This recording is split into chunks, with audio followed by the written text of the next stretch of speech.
Hi guys, so this is our final session in our crash course in Aristotelian rhetoric. We have been looking at the triad and the key principles of how persuasion operates. We've looked at ethos. First of all, we looked at the idea you have to sell yourself, you have to sound like you're trustworthy, you have to try and create this relationship with the audience. They feel like they're being spoken to and that they like you. Then we looked at logos. Most of your speech really is logos, because logos is all about setting out your lines of argument, telling people what's wrong in the world, telling people what needs to be done to put it right. So a lot of it is that logical, reasonable information you're building up. But this is your big persuasive one, your pathos. Appealing to emotions and values. People are often more susceptible to an emotional appeal than they are to a logical one. So you need substance. You can't just nail people with endless sort of emotional impact. You need all of these things, all of the logical stuff, the reason, the truth, the information. But then you need to present it in a way which is packaged with emotion to really have that hard impact. And again, as I said to you in a previous session, I'm reading a great book all about rhetoric. And this section I particularly like. Sam Leith says that pathos is the appeal you see uppermost in the heart-wrenching, expensively printed flyers that pop through your letterbox asking for donations to charity. Rather than use logos detailed arguments and eye-glazing statistics about the ways in which the charity achieves the greatest good, distributes its funds, etc., the advert shoots straight for the heart. That's the difference between logos and the pathos. Logos is hitting your brain. It's telling you statistics, information, what's happening, so that you know stuff by the end of it. Pathos is going for your heart, hitting you with those emotional appeals, and charity adverts are the key for that. Every time my husband sees an advert about a donkey he wants to donate or to whatever charity it might be, because it makes you feel so terribly sad that such things are suffering. The cute chipmunk on the front cover gives way to a mass of fur and bloody entrails inside, making you think twice before investing in that fur coat. Adverts about the human experiences of people in poverty-stricken places of the world. Charity appeals with clips of people hugging in hospital rooms. It's all pathos. Pathos is the way you make an audience feel. If you can stir their emotions, they will listen.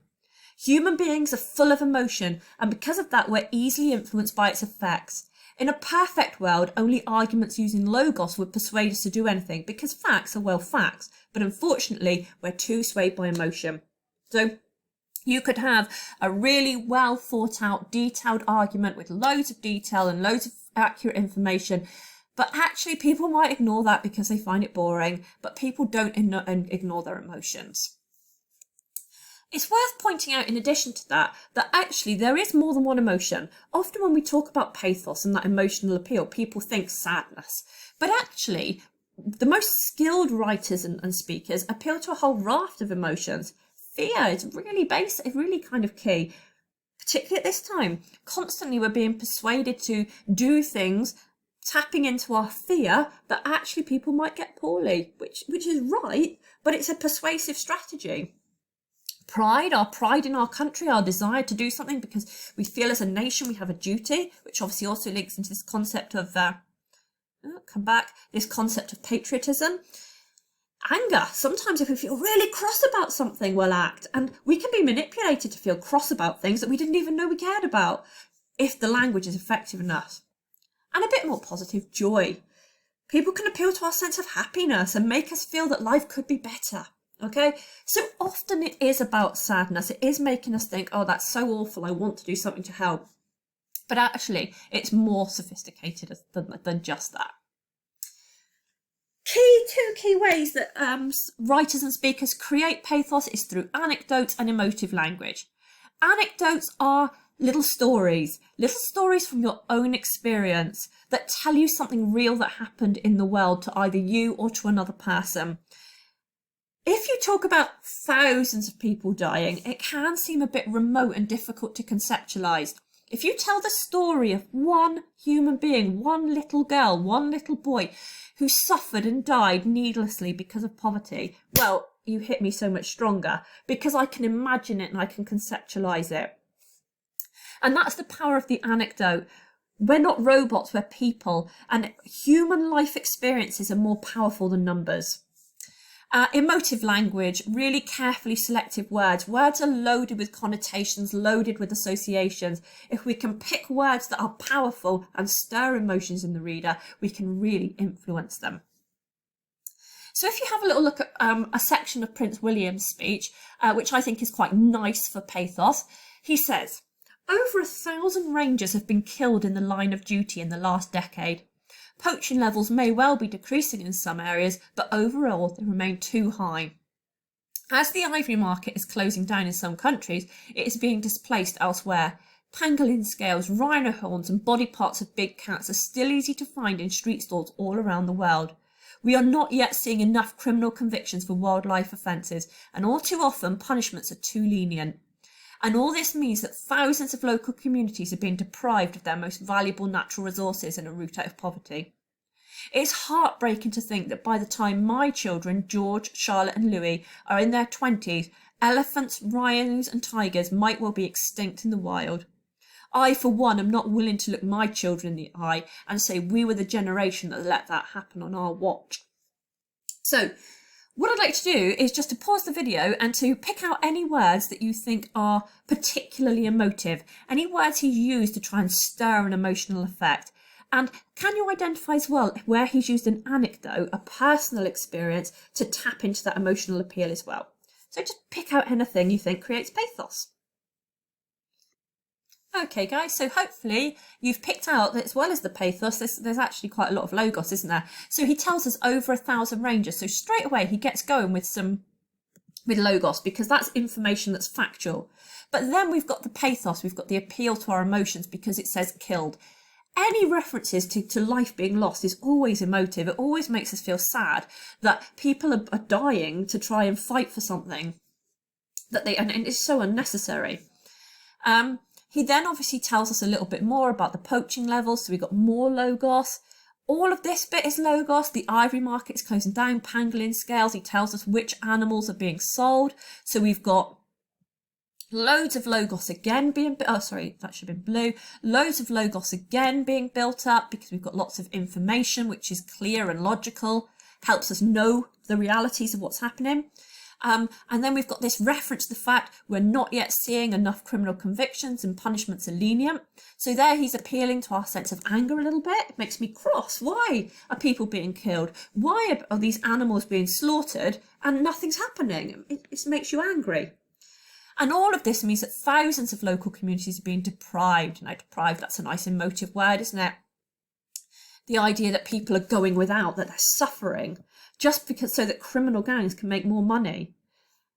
And then obviously he said we've got the anecdote, and hopefully you all pick this out as the main. This is all pathos here, isn't it? We've had the logos, the information that's factual and true, and then we've got hitting us with all of the heart stuff. All of the stuff that appeals to our emotions, not our brain. We have the anecdote about the fact that his children, who are small, they're only 5 or 6, by the time they're in their 20s, animals will be extinct. And I think that's really quite shocking, quite emotionally impactful. And then he really ups the ante with the pathos that he says, I'm not going to be like the generation that said we let this happen. So you can see how pathos is really powerful, combined with logos, reasonable, informative detail, but then lovely emotive impact to really hit people in the heart and to make that message be much stronger. Okay, so fairly predictably then, what I'd like you to do, is to finish your speech. So all week you've been trying to work bit by bit on a short speech aimed at persuading other students to improve the local environment by taking part in litter picks. We haven't done anything much yet on rhetorical devices, rhetorical figures that really make this powerful. But all I wanted you to do was practice understanding the difference between ethos, logos and pathos. So I asked you to start by creating an opening to your speech which has created ethos, that sold yourself as a decent human. I then asked you to do the logos bit, build up some facts and information. What I'd like to do now is just really think the pathos. Can you get some words in there which are really emotive, that really draw out the emotional reaction of the audience?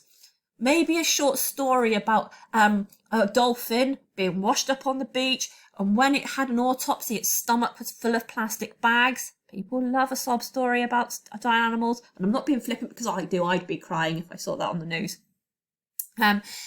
Some information maybe about how the plastic pollution in the sea is creating a toxic soup. I don't know. But you can just think about how can you really now take the key ideas you've presented and give them that emotional impact. It's best not to just add pathos on the end. It's best not to just go, right, this is my emotional bit on the end.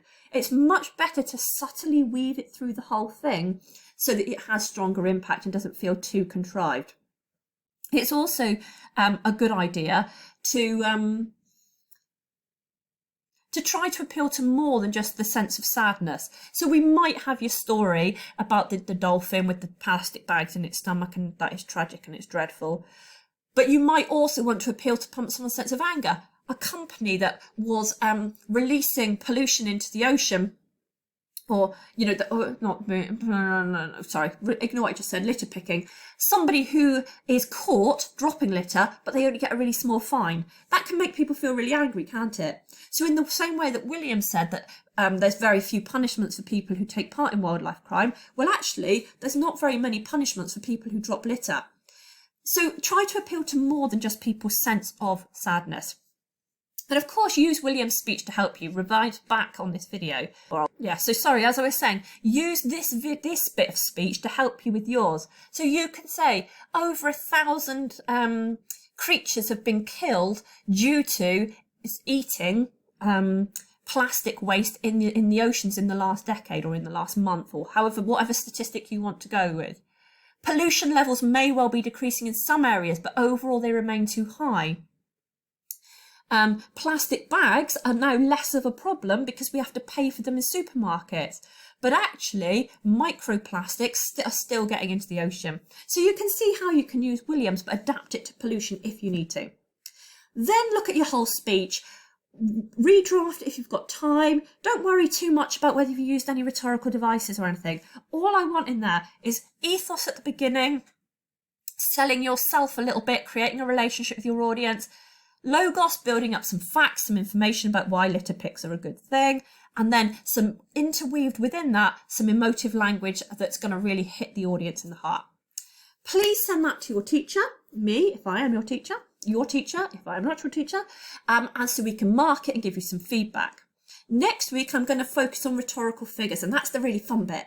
Now that we've understood, hopefully, some of the concepts of what persuasion is and the 3 strands that make persuasion good, we can look at some really fun language devices that help us bring it to life. But for now, goodbye, and I'll see you next week.